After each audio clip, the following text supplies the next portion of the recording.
Assalamualaikum warahmatullahi wabarakatuh. Kami dari kelompok 3 mata kuliah Filsafat Modern. Dan perkenalkan, nama saya Sabila Prameswari. Di sini saya akan menjelaskan tentang filsafat abad ke-19.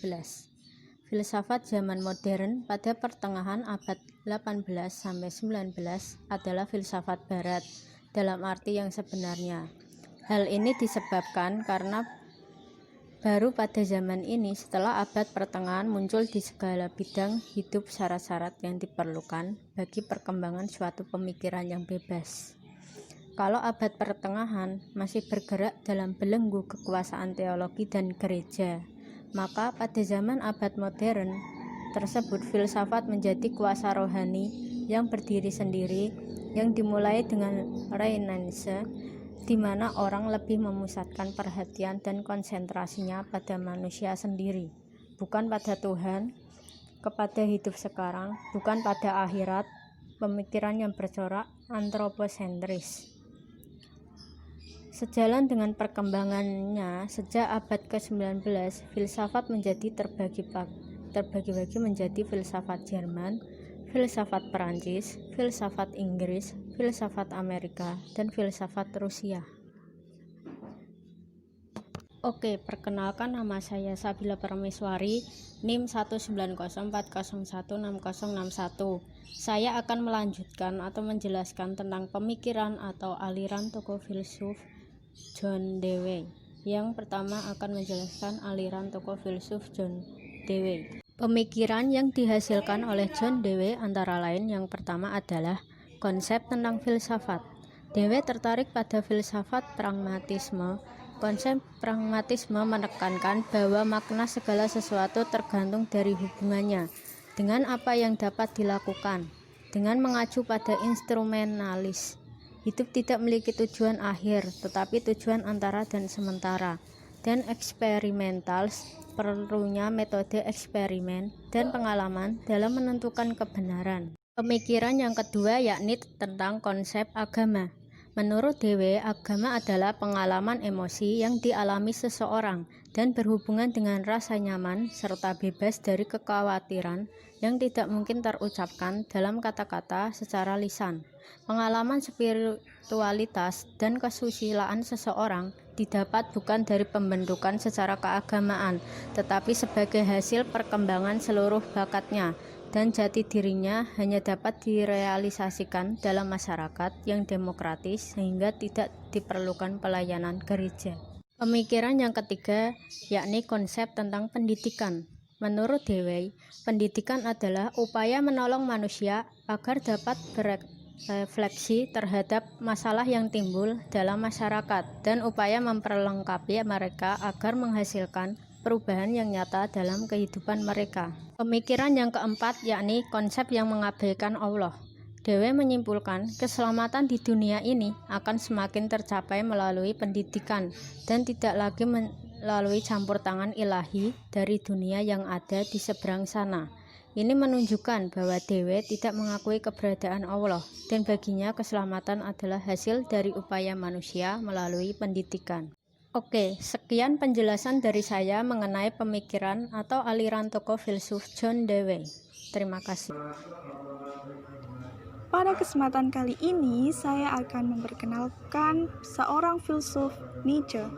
Nietzsche merupakan filsuf penting yang berada di garis demarkasi periodisasi secara filsafat antara filsafat modern dan kontemporer atau postmodern. Pengaruh Nietzsche ini begitu luas. Beberapa inti pemikiran filsuf sekaliber Karl Jasper, Martin Heidegger, Jacques Derrida, dan Muhammad Iqbal ini, kebanyakan pemikiran mereka terpengaruh oleh filsafat Nietzsche. Bagi beberapa kalangan, filsafat Nietzsche tidak mendapat tempat, karena Nietzsche sendiri adalah filsuf yang anti-mainstream. Selain cara menuangkan gagasan filosofinya dalam wadah aforisme puitis sangat berbeda dengan filsuf-filsuf sebelumnya, yang cenderung menggunakan tulisan sistematis ilmiah yang menyulitkan pembaca.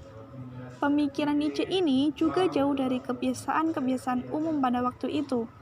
Bahkan, ia mengoyak-oyak segala kemapanan yang berlaku. Ditambah gaya tulisannya yang sinis dan terkadang berbau sarkas serta atribut ateis pada dirinya, sebagaimana ateismenya memuncak saat ia dengan lantang berkata, "Tuhan sudah mati, dan kita semua adalah pembunuhnya." Gaya aforistik demikian dipilih oleh Nietzsche untuk mengungkapkan gagasan-gagasan karena dinilai tepat. Mengingat usaha yang dilakukannya secara garis besar merupakan hal-hal yang baru dan tidak mau terikat dengan gagasan terdahulu. Gagasan yang luas oleh Nietzsche justru dirasa akan dipersempit oleh gaya kepenulisan sistematis ilmiah. Selain itu, ia juga berjiwa seniman yang konon diwarisi oleh Richard Wagner, musikus sekaligus penyair. Nietzsche tidak pernah mau untuk diikuti. Jika pengikut Hegel mengatasnamakan diri sebagai Hegelian, Marxis untuk pengikut Karl Marx, dan pengikut Descartes bernama Cartesian, maka pengikut Nietzsche tidak bernama atau anonim. Jika akhir-akhir ini kita kenal Nietzschean atau Nikolog atau Nietzschemania, itu semata-mata kehendak personal atau golongan untuk melegitimasi apa yang mereka lakukan atau pikirkan. Hal ini berhubungan sekali dengan kondisi kehidupan Nietzsche yang penuh dengan kesendirian, kegelisahan, dan kesaktian serta berujung pada gila. Ia tidak menginginkan pengikutnya merasakan kenestapan hidup, sebagaimana ia rasakan.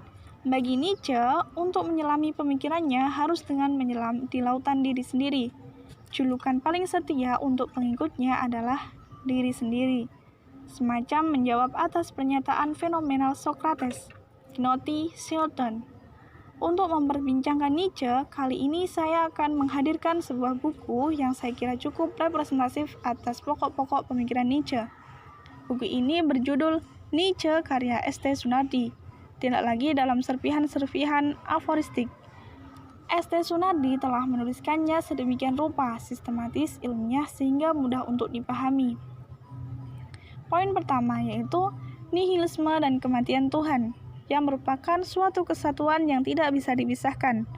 Untuk itu, marilah kita mulai satu persatu, kemudian mempertautkan keduanya sebagai suatu keutuhan yang berbeda.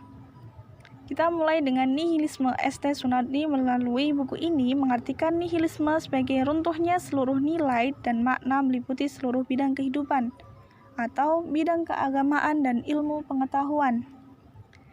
Keruntuhan nilai dan makna itu disebabkan oleh tindak tanduk manusia di dunia. Secara kronologis, dahulu manusia beragama, dan secara otomatis bertuhan.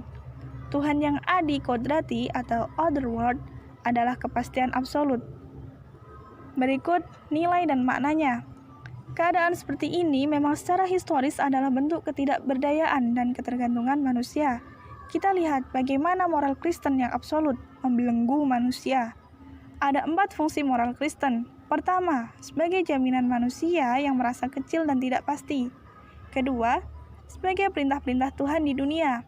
Ketiga, sebagai pengetahuan nilai-nilai absolut untuk memahami apa yang paling penting. Dan yang keempat, yaitu sebagai sarana pemeliharaan bagi manusia. Keempat fungsi moral Kristen menurut S.T. Sunardi membuat manusia menjadi sedemikian pasti dan aman akan hidupnya, sehingga sulit melepaskannya. Lambat laun, keabsolutan moral Kristen atau moral agama secara umum tersebut akan tersaingi oleh manusia dan ilmu pengetahuan yang juga mengalami perkembangan. Sehingga manusia mensejajarkan untuk tidak mengatakan atau menuhankan diri dengan Tuhan. Dengan kata lain, manusia dan atau ilmu pengetahuan mengabsolutkan diri bahwa kepastian sesungguhnya adalah aku. Tuhan-Tuhan kecil bermunculan. Dengan paham ateisme yang dianut Nietzsche untuk menanggapi keadaan manusia yang tergantung, ia mewartakan kematian Tuhan dan Tuhan-Tuhan. God is not, God's bare thought, and we haven't it God thought. Artinya Tuhan sudah mati, Tuhan terus mati, kita telah membunuhnya. Bahkan ia mendoakan kematian Tuhan. Requiem aeternam Deo, semoga Tuhan beristirahat dalam kedamaian abadi. Dengan kematian Tuhan, kata Nietzsche, semua makna dan nilai yang mencirikan kewarasan telah roboh. Keadaan seperti ini yang ia maksud nihilisme. Keadaan saat nilai dan makna dan segala jaminan-jaminan Tuhan telah runtuh, sementara nilai-nilai baru belum ada. Oleh karena itu, lanjut Nietzsche, tugas manusia selanjutnya adalah mengatasi nihilisme tanpa harus menolaknya. Karena mau tidak mau, menolak atau menerima nihilisme adalah keniscayaan. Mengatasi nihilisme tidak dengan diam atau netral. Sikap seperti ini dalam buku yang dituliskan oleh S.T. Sunardi disebut nihilisme pasif, yaitu sikap saat manusia telah mengafirmasi runtuhnya makna dan nilai, tetapi ia belum bisa meninggalkan atau kehilangan romantisme nilai dan makna terdahulu. Sikap yang seharusnya diambil adalah melakukan pembalikan nilai-nilai yang kemudian disebut nihilisme aktif. Pembalikan nilai-nilai di sini adalah mempertanyakan selalu tiada henti nilai dan makna yang sudah ada, sebagaimana yang ditulis oleh S.T. Sunardi di dalam bukunya. Nietzsche bermaksud mengadakan penilaian kembali seluruh nilai-nilai yang sudah ada sampai sekarang, yang cenderung memfosil sampai sekarang. Dengan kata lain, Nietzsche menginginkan tidak adanya nilai-nilai dan kebenaran absolut yang manusia dijamin olehnya. Karena ia beranggapan bahwa segala sesuatu itu chaos dan manusia harus bebas dari segala makna absolut yang menjamin dirinya dan dunianya. Ketika nilai-nilai itu sudah menjadi absolut, maka manusia harus meninggalkannya, seperti yang tertuang dalam satu bagian aforisme Nietzsche berjudul Im Horizon des Unendlichen, atau dalam horizon ketidakterbatasan, bahwa S.T. Sunardi memaparkan Nietzsche tidak mau mencari pulau atau daratan yang dapat dipakai sebagai tempat tinggal yang aman. Dia mau mencari sampan kecil untuk mengarungi samudra raya supaya dapat menikmati ketakterbatasan dan geloranya. Kemudian S.T. Sunardi melanjutkan, kalau sampai kita sudah aus dan tak dapat digunakan berlayar lagi, sampan itu harus dihancurkan dan diganti dengan sampan baru. Gitu ungkap Nietzsche. Poin yang kedua yaitu segala sesuatu dalam genggaman kehendak untuk berkuasa. Gagasan Nietzsche tentang kehendak untuk berkuasa atau will to power adalah melanjutkan gagasan sebelumnya, nihilisme. Kehendak untuk berkuasa sebagaimana dipahami antek-antek Nazi, semisal Alfred Baumler dan adiknya Elisabeth, bukanlah provokasi politik. Hal ini didasarkan atas gaya hidup Nietzsche yang juga menjadi latar belakang pemikirannya yang menyukai kesendirian dan kesunyian atau individualisme dan eksistensialisme.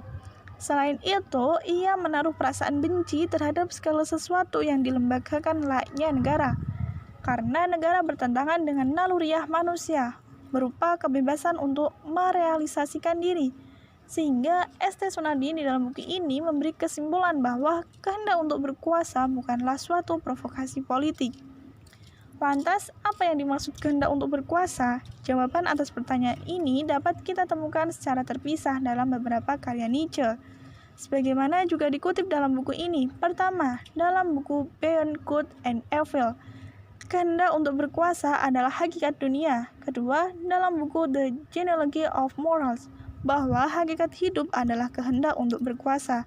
Dan yang ketiga yaitu dalam buku The Will to Power, ia menyebutkan bahwa hakikat terdalam dari ada atau being adalah kehendak untuk berkuasa. Dengan demikian, kehendak untuk berkuasa adalah hakikat dari segala-galanya, yaitu dunia, hidup, dan ada atau being. Lebih lanjut, Nietzsche menampik anggapan bahwa kehendak untuk berkuasa adalah substansi dari segala sesuatu, layaknya pemahaman para metafisis. Ia dengan lantang mengatakan bahwa kehendak untuk berkuasa merupakan chaos yang tak mempunyai landasan apapun, dan chaos ini berada di bawah skala dasar seperti dibayangkan kaum metafisis. Secara etimologis, kehendak untuk berkuasa tersusun dari kata dasar kehendak atau will dan kuasa atau kekuatan atau power. Kehendak diartikan sebagai gejala yang sifatnya plural, yang muncul karena terjadinya perbedaan kekuatan atau power. Kehendak bukanlah substansial metafisik. Munculnya perbedaan disebabkan oleh sifat alamiah power yang selalu merasa lebih kuat dari dirinya sendiri, mengatasi dirinya sendiri, dan pastinya berbeda dengan identitas diri. Dari menelaah kata per kata di atas, St. Sunardi menyimpulkan bahwa kehendak untuk berkuasa merupakan hakikat dari segala sesuatu, meliputi dunia, hidup, dan being, yang berarti dasar dari segala sesuatu merupakan dinamisme yang masih berada dalam status chaos. Atau meminjam perkataan Nietzsche dalam salah satu bagian aforismenya, dunia, hidup, dan ada seolah-olah terapung di atas gelora samudra, dan bukannya tertancap pada suatu benda atau daratan. Demikian pula yang berlaku dalam pengetahuan. Nietzsche melakukan kritik terhadap pengetahuan yang selama ini bersifat dogmatis dan taklid. Dan pengetahuan seperti itu dianggap benar oleh manusia yang justru membahayakan diri manusia itu sendiri. Tentang kritis atas pengetahuan, hal ini senada dengan teori yang dikembangkan Karl Popper tentang the thesis of refutability dan the principle of falsification, bahwa suatu ucapan atau hipotesa bersifat ilmiah kalau secara prinsipal terdapat kemungkinan untuk menyangkalnya. Dan yang kedua, suatu teori atau ucapan bersifat ilmiah jika terdapat kemungkinan untuk menyatakan salah. Bagi Nietzsche, pengetahuan bukanlah jalan untuk mengantarkan manusia kepada kebenaran. Maksudnya kebenaran mutlak, yang dengannya manusia berlindung. Pengetahuan semata-mata untuk menguasai keadaan, seperti diungkapkan di awal. Nietzsche sangat benci terhadap kemutlakan, keabsolutan, dan kosmos. Kebenaran yang ia maksud adalah kekeliruan yang untuk sementara waktu dianggap benar, meskipun itu sebenarnya merupakan kekeliruan. Lebih jauh lagi, kebenaran merupakan bentuk hubungan dari beberapa kekeliruan. Dari gagasan ini, kehendak untuk berkuasa, muncullah paham perspektivisme Nietzsche tentang kebenaran. Setelah kita mendengarkan filsuf Dewey dan filsuf Nietzsche, perkenalkan, saya Vira Ambar Widasuti. Saya akan menerangkan terkait dengan filsuf Whitehead. Whitehead merupakan pemikiran filosof yang khas pada dirinya. Ia merupakan filsuf yang memperkenalkan filsafat proses atau filsafat organis, yang menganggap bahwa semua kenyataan yang ada di dunia ini dapat diterangkan melalui prinsip organis. Artinya segala sesuatu itu realitas, bukan merupakan sesuatu yang pasif, tapi merupakan realitas yang menjadi atau berproses. Filsafat proses ini berpusat pada kategori eksistensi dasariah yang disebutnya actual entities atau actual occasion.